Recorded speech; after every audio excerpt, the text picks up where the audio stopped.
కన్యాదానంగా ఈ సంపద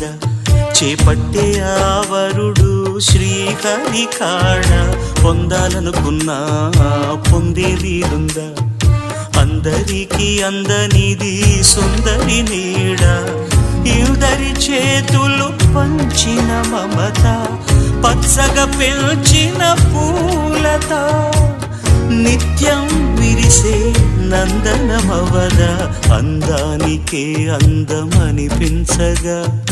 దిగి వచ్చెను ఏమో దివి కానుక